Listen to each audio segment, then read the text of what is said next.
Well, this morning I want to begin with a little quiz about royalty. Now, in the last few months, we've watched what happened in England with the transfer of power from Queen Elizabeth to King Charles.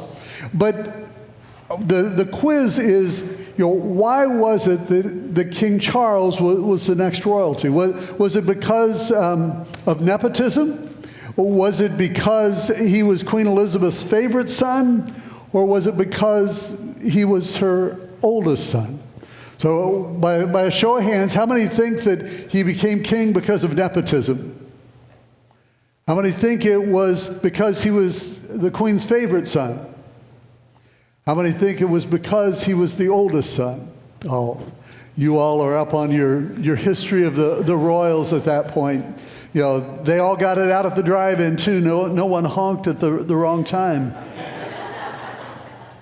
And because of that tradition, following King Charles will be his son Prince William, and following Prince William will be his son Prince George.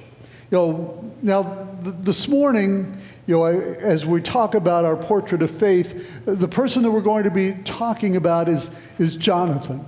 Now, Jonathan was the oldest son of King Saul. So, in royal tradition, he was the heir apparent. He was to be the next one, the next king of Israel, following his father, King Saul. Now, Jonathan became best friends of a leader in his father's court. Actually, he was also a leader in his father's military. And because of this friend's military successes, the masses revered Jonathan's best friend. They cheered for him. They encouraged him. And because of the people's liking for Jonathan's best friend, Saul became jealous. Saul became jealous, and one day he told Jonathan and others in the king's court that if they found this friend of Jonathan's, that they should put him to death. Well, Jonathan didn't want this to happen to his best friend, so he talked to his father and explained to his father that, my best friend is not trying to overthrow you. He's not trying to do anything to harm you. Actually, it's because of his military success that you are gaining more military success and power. So Jonathan's father listened to him for a while, but then as time passed, once again, he became jealous. But this time he didn't tell his son about his jealousy and his desire to kill Jonathan's best friend. And so Jonathan was talking to his best friend, and he said, your father's trying to kill me again. And Jonathan said, no. He said, I'm next in the command. I'm heir to the throne. My father shares everything with me, and he's not said a word to me about anything to kill you. Well, Jonathan and his friend, they devise a plan. It seems that there is the festival of the new moon that was going to be coming up in just a day or two, and Jonathan's friend was a special invited guest to this festival. And so Jonathan and his friend came up with a plan. And that plan was that Jonathan would go to the festival, but his friend would not. And if King Saul asked why Jonathan's friend was not at the festival, Jonathan was to tell his father that his friend had a family emergency and needed to return to Bethlehem to deal with it, and Jonathan had given him permission to do so. And if the king was okay with Jonathan's friend not being there, then that would be an assurance that there was no animosity there, no reason for Jonathan's friend to worry. But if the king got angry, then that would be a sign that Jonathan's friend had something to be concerned about. So Jonathan and his friend, they had this plan, and the friend was supposed to hide outside the city wall.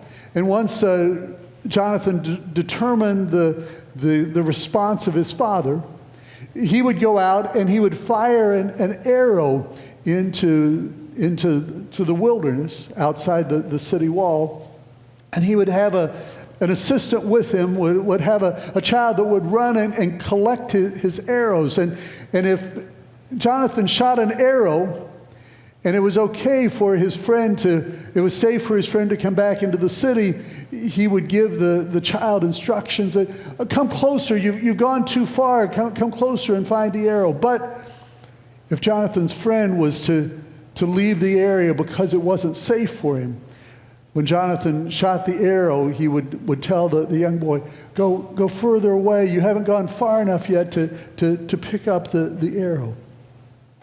Well, Jonathan's friend doesn't go to the festival just as they planned. And as they got there, King Saul recognized that there was an empty seat at the table. And so he asked his son Jonathan, he said, why didn't your friend come to the banquet? And Jonathan said, he had a family emergency. He needed to go back to Bethlehem, and I told him that it would be okay. And with that, King Saul gets angry. King Saul throws his sword, intending to injure or maybe even kill his own son at that point. Well, at that moment, Jonathan realized that his friend was not safe. King Saul goes into a tirade and he says that Jonathan is not going to be the next king, but rather it's going to be Jonathan's friend who is the next king, that somehow he was going to overthrow power. But that may be true. Jonathan was not going to be king, but Jonathan's friend was not going to overthrow power. It was an issue of Saul's disobedience, that God had rejected Saul and therefore rejected his line as the next king of Israel. And the next king of Israel was going to be Jonathan's best friend, someone that you probably heard of before, and his name was David. Jonathan left the banquet angry and in despair because of the actions of his father, and he went outside the city and he shot an arrow, and his helper went to collect the arrow. He told him, you need to go further away to find the arrow. That was the sign that David knew that he was not safe.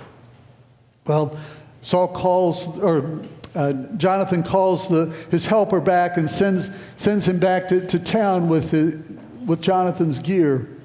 And Jonathan goes and greets David. They embrace, and he sends him on his way because it wasn't safe for him to come back into the city where his father was. Now, Jonathan made a promise to David that he would do whatever he could to protect him and keep his father from hurting him. And David made a promise to Jonathan saying that he would look after his descendants. He would show favor to his descendants in the future. Now, there's a story of a descendant of Jonathan by the name of Mephibosheth. Mephibosheth was actually handicapped. Both of his feet had been injured in an accident. And so after Jonathan's death, David found out about Jonathan's son Mephibosheth, and he brought Mephibosheth into his palace. He fed Mephibosheth at the king's table. Not only that, but he gave Mephibosheth the land that had once belonged to his father and his grandfather. Now, we don't have time to talk about that story, but you can read it all in 2 Samuel chapter 9. So let's get back to today's story about David and Jonathan that's found in 1 Samuel chapter 23. I want to invite Diego to come up and read that passage for us, beginning with 1 Samuel chapter 23, beginning with verse 13. So David and his men, about 600 in number, left Keilah and kept moving from place to place. When Saul was told that David had escaped Keilah, he did not go there. David stayed in the wilderness strongholds and in the hills of the desert of Ziph. Day after day, Saul searched for him, but God did not give David into his hands. While David was at Horesh in the desert of Ziph, he learned that Saul had come out to take his life. And Saul's son Jonathan went to David at Horesh and helped him find strength in God. Don't be afraid, he said. My father Saul will not lay a hand on you. You will be king over Israel, and I will be second to you. Even my father Saul knows this. The two of them made a covenant before the Lord. Then Jonathan went home, but David remained at Horesh. Well, David is on the run, seeking to avoid Saul's army that is coming after him with the intent of killing him. Jonathan comes to David at Horesh, and Jonathan knows that the hand of God is upon David.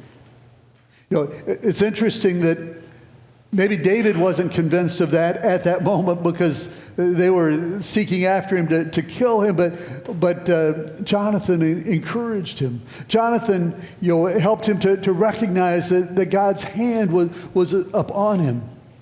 Imagine Jonathan, the heir apparent to the throne, encourages his friend David, who is going to become the next king.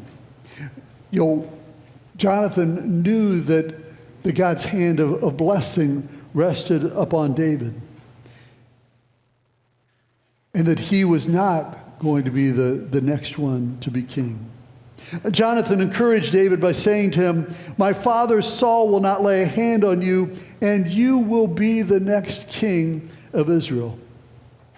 Jonathan said, I will be second to you. My father doesn't like it, but we know that this is what God is going to do. Even my father knows that you have been chosen as the next king. Can you imagine Jonathan's disappointment, and yet the courage it took for him to encourage David, his best friend, who was going to be taking the place that he once thought would be his? Have you ever had a time when you were someone else's cheerleader and encourager while you were dealing with your own personal disappointment? Jonathan was a faithful friend. Jonathan was a humble friend, putting David's needs above his own.